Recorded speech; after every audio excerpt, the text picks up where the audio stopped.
GHMC నుంచి అనుమతి. TS RERA ఇచ్చిన పర్మిషన్. నిర్మాణం పూర్తయి ఓసీకి దరఖాస్తు చేసిన ప్రదీప్ సంస్థ. సడన్ గా రంగంలోకి దిగిన హైడ్రా. జాయింట్ ఇన్స్పెక్షన్ అంటూ హడావిడి. బయ్యర్లను ఆందోళనకు గురి చేసే ప్లాన్. ఇలాగైతే బయ్యర్లు ప్లాట్లను కొంటారా? అమ్మకాలను దెబ్బతీసేలా హైడ్రా చర్యలు. ఇలాగైతే రియాలిటీ మనుగడ కష్టమే. సాధారణంగా హైదరాబాద్లో సొంతిల్లు కొనుక్కోవాలని భావించేవారు ఏం చూస్తారు? జీహెచ్ఎంసీ, టీజీరెరా అనుమతినే కదా. అవి కరెక్ట్గా ఉంటేనే కదా ఒక అడుగు ముందుకేసి సొంతింటి కలను సాకారం చేసుకుంటారు. కొందరు బిల్డర్లేమో బయ్యర్లకు ఇబ్బంది కలగొద్దని, మార్కెట్ సహకరించకపోయినా అక్కడ ఇక్కడ అప్పులు తెచ్చి ప్రాజెక్టులను పూర్తి చేయడానికి ప్రయత్నిస్తూ ఉంటారు. ఎందుకంటే ఇదే రంగాన్ని నమ్ముకున్నవారు కాబట్టి. మార్కెట్లో తమ పేరు పాడు కావద్దని ఏకైక కారణంతో సకాలంలో ప్రాజెక్టులను పూర్తి చేసేందుకు ప్లాన్ చేస్తారు. ఇలాగే నగరానికి చెందిన ఒక బిల్డర్ ప్రాజెక్ట్ను పూర్తి చేసి బయ్యర్లకు ఇంటీరియర్స్ కోసం హ్యాండ్ ఓవర్ చేసిన సమయంలో సడన్ గా హైడ్రా ఆయా ప్రాజెక్టులను వద్దకొచ్చి ఎఫ్టీఎల్లో ఉందంటూ హడావుడి చేస్తే అందులో కొన్న బయ్యర్ల పరిస్థితి ఏం కావాలి? ఆయా ప్రాజెక్ట్ ఎఫ్టీఎల్లో నిజంగా ఉంటే జీహెచ్ఎంసీ అనుమతి ఎందుకు ఇస్తుంది చెప్పండి. ఇప్పుడు హైడ్రా వ్యవహారం వల్ల హైదరాబాద్లో చెరువులకు ఎంతో దూరంలో ఉన్న అపార్ట్మెంట్లలో ఫ్లాట్లను కొనేందుకు బయ్యర్లు ముందుకు రావట్లేదు. ఇప్పటికైనా రాష్ట్ర ప్రభుత్వం రాజకీయాల్ని పక్కన పెట్టి కష్టాజీతంతో ఫ్లాట్లను కొనుక్కున్న బయ్యర్లను ఇబ్బంది పెట్టే పనిని మానుకోవాలి. చెరువులు, కుంటలను రక్షించడంలో హైడ్రా చక్కటి పనితీరును కనబరుస్తుంది. ఇప్పుడు వాటిని కాపాడుకోకపోతే భవిష్యత్ తరాలకు మనం అన్యాయం చేసిన వాళ్లం అవుతాం. కాకపోతే జీహెచ్ఎంసీ మరియు రెరాలు అనుమతి ఇచ్చిన ప్రాజెక్టుల వద్దకెళ్లి హైడ్రా గందరగోళం సృష్టించే ప్రయత్నం చేయడమే కరెక్ట్ కాదు. బాజాబ్తా అన్ని అనుమతులు తీసుకుని నిర్మాణమంతా పూర్తయ్యాక ఇప్పుడు ఆ ప్రాజెక్ట్ ఎఫ్టీఎల్లో ఉందని చెప్పనట్లుగా మీడియా ముందు హైడ్రా చీఫ్ చెప్పడం దేనికి సంకేతం? అంటే ఆయన బిల్డర్ను భయపెడుతున్నాడా, లేక అందులో కొన్నవారిని భయపెడుతున్నారా? అసలు ఒక ఐపీఎస్ ఆఫీసర్ హోం బయ్యర్లను ఆందోళనకు గురిచేయడం ఎంతవరకు కరెక్ట్?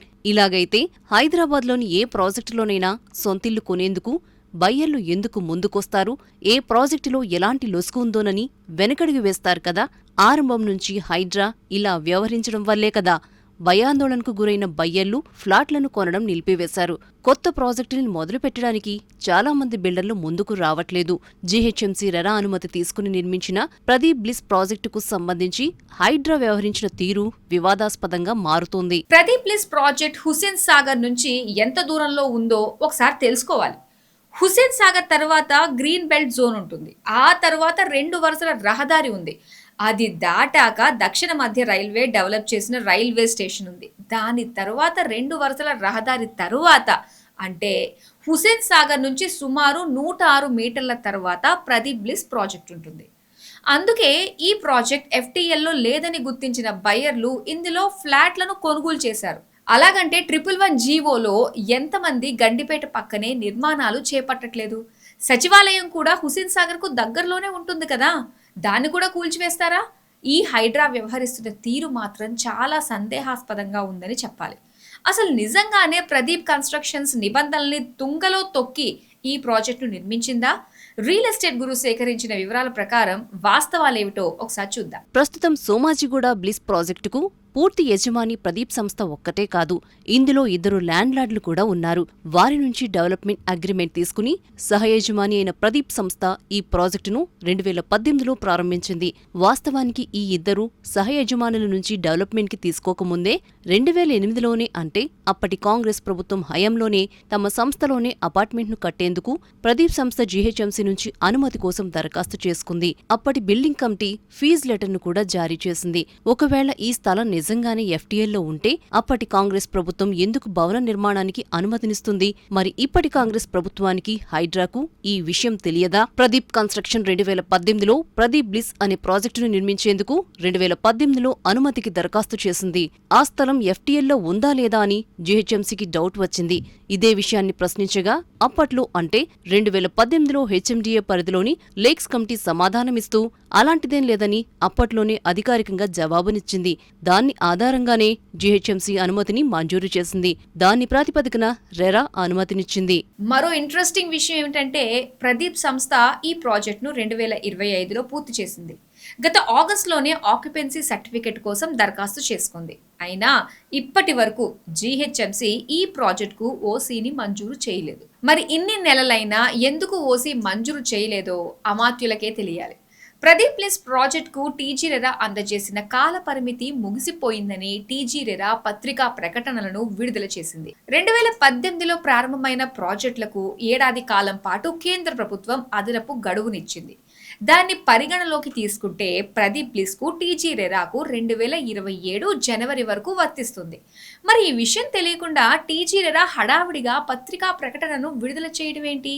అసలు టీజీ రెరా ప్రారంభమైన నాటి నుంచి ఏ రోజు కూడా ఇలా ఒక్క ప్రాజెక్టుకు సంబంధించిన గడువు పూర్తయిందని అధికారికంగా ప్రకటనలను విడుదల చేయలేదు. అలాంటిది ప్రాజెక్టుకు సంబంధించి ప్రకటనలను విడుదల చేయటం వెనుక ఆంతర్యం ఏమిటో ప్రజలకు ఇప్పటికే అర్థమైంది. మొత్తానికి ఈ వ్యవహారంలో ప్రజలకు మాత్రం ఒక వాస్తవం అర్థమైంది. ప్రభుత్వం కావాలనే ప్రదీప్ బ్లిస్ ప్రాజెక్టును టార్గెట్ చేసిందని ప్రతి ఒక్కరికి అవగతమైంది. ఇలా ప్రభుత్వ సంస్థలే అనుమతుల్ని ఉన్న ప్రాజెక్టులను టార్గెట్ చేస్తే ఎలా? కక్షపూరితంగా వ్యవహరిస్తే ఆయా ప్రాజెక్టులో ఫ్లాట్లను కొనేందుకు ఎలా ముందుకొస్తారు? ఈ మొత్తం వ్యవహారంలో బద్నాం అయ్యేది మాత్రం కాంగ్రెస్ ప్రభుత్వమేనని రాష్ట్ర ప్రజలు భావిస్తున్నారు. గమ్మత్తేంటంటే కాంగ్రెస్ ప్రభుత్వం అధికారంలోకి వచ్చాక హుస్సేన్ సాగర్ లేక్ కమిటీని ఏర్పాటు చేసింది.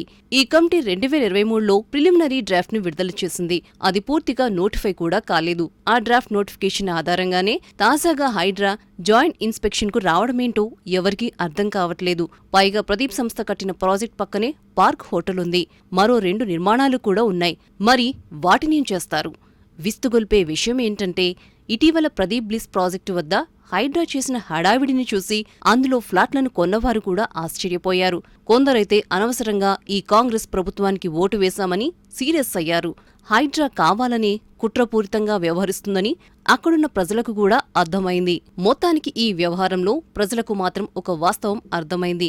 ప్రభుత్వం కావాలనే ప్రదీప్ బ్లిస్ ప్రాజెక్టును టార్గెట్ చేసిందని ప్రతి ఒక్కరికి అవగతమైంది.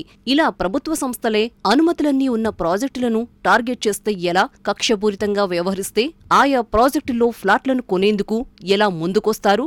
ఈ మొత్తం వ్యవహారంలో బద్నామయ్యేది మాత్రం కాంగ్రెస్ ప్రభుత్వమేనని రాష్ట్ర ప్రజలు భావిస్తున్నారు.